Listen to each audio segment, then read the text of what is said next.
কৃষ্ণই বলে খুনা দাদা আমার অবসর কি কারণে চিত্রবানর বধিলু জীবন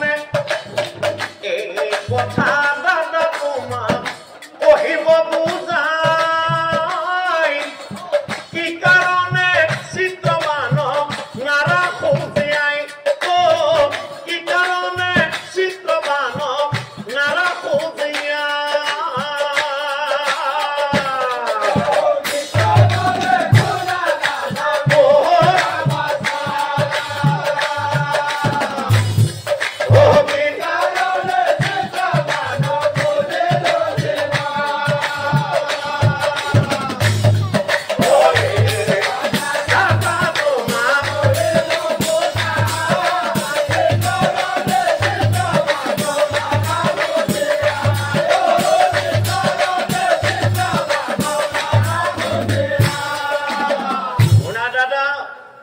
চিত্রবান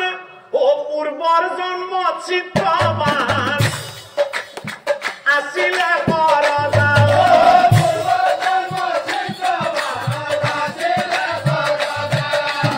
অত্যাচার করি পালে হব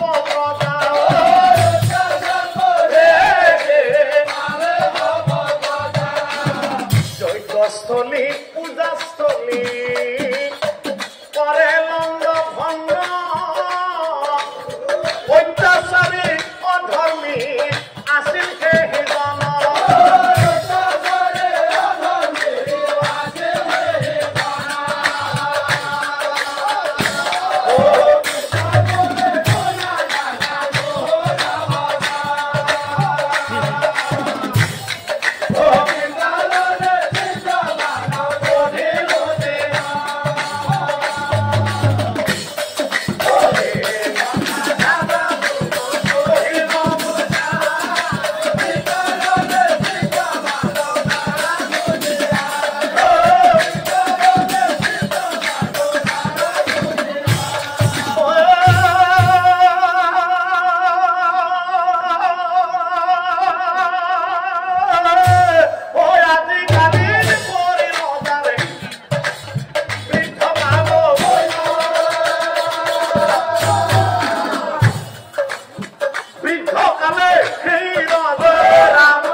দাদা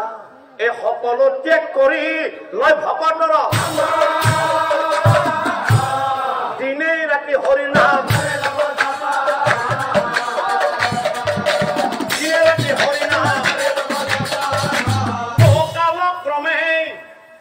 কালক্ৰমে সেই ৰজাৰ মৃত্যুকাল আৰু সেই মৃত্যুকালে সেই ৰজা ৰামৰ নাম লৈলা মৃত্যুকালে সেই ৰজা ও ৰামৰ নামৰ ধনীয়ে বৈকুণ্ঠ বাহিৰ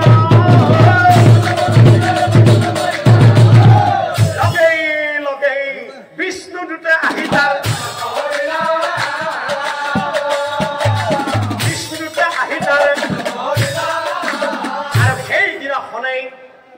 সেইদিনাখনে মই সেই ৰজাক চাই কৈছিলো খন ৰাজন যৌৱন কালত দেহাৰ গৰমত প্ৰজাৰ ওপৰত তই নানানটা অত্যাচাৰ কৰিছিলি আৰু সেই দুখে অহা জন্মত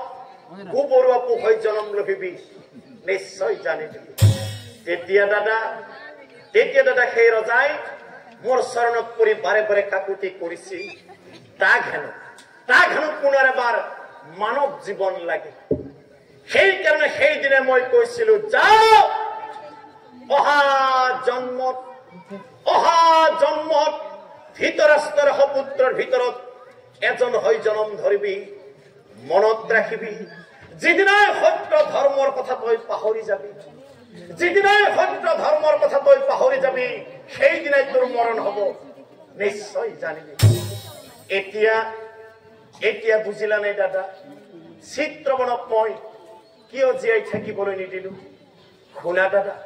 এই পৃথিৱীত যে সত্য ধৰ্মৰ কথা পাহৰি যাব, এই পৃথিৱীত যে সত্য ধৰ্মৰ কথা পাহৰি যাব, তেওঁৰ অকাল মৃত্যু হব নিশ্চয় জানিব।